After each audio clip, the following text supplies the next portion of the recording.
questão da autonomia do Banco Central é fundamental para a gente entender que todos os países desenvolvidos ou que querem se desenvolver optam pela autonomia do seu Banco Central. O Banco Central é aquele que define a política de juros e a inflação. A meta, o centro da meta. E o presidente Lula vem criticando muito a questão da meta estar sendo estipulada nos 3,5%, porque existe por parte da inteligência da economia do Partido dos Trabalhadores e daqueles que os apoiam diretamente, de que economia é o seguinte: gere-se o país gastando, aumentando o consumo, aumentando as despesas públicas, desrespeitando o controle inflacionário e depois, como remédio amargo, aumentando impostos. Essa é a lógica. Não há surpresa nenhuma em ver como vai ser conduzida a economia no governo do PT, porque nós já sabemos. Não é uma antecipação do futuro. É lembrar o que gosta de fazer o PT nos seus últimos governos, lembrando inclusive das irresponsabilidades fiscais que foram cometidas ao final do segundo ano do segundo mandato da presidente Dilma. O PT tem essa forma de conduzir a economia. Por que são contrários à autonomia do Banco Central? Porque com a taxa de juros e com o controle inflacionário, o governo vai ter que se virar para poder fazer essa gastança que ele já propôs.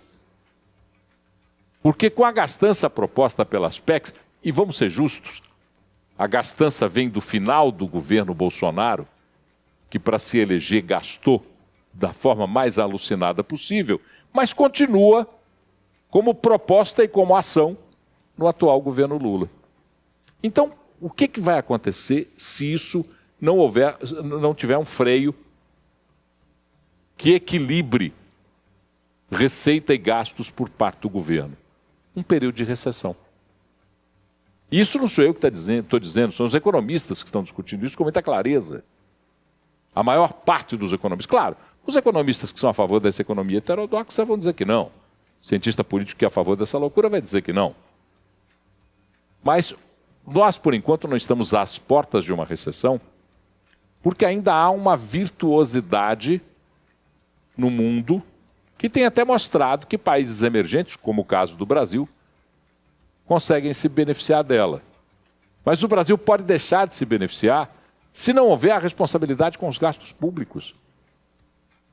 Se os gastos públicos forem chutados no pau da barraca, como está sendo proposto agora, volto a repetir, para ser bem honesto na análise, já começa ao final do segundo ano de mandato do presidente Bolsonaro, do ex-presidente Bolsonaro, já começa ali a gastança para se reeleger, para garantir apoio de Congresso Nacional, para fazer valer os pactos que fez com o Centrão, mas que continua agora. Então, criticar a autonomia do Banco Central significa, olha, vamos tentar reverter a autonomia do Banco Central, que é uma conquista para o Brasil, que é uma conquista para a economia brasileira, vamos reverter a autonomia do Banco Central, porque aí nós podemos fazer a gastança que a gente gosta de fazer sem controle algum. Essa é a questão central.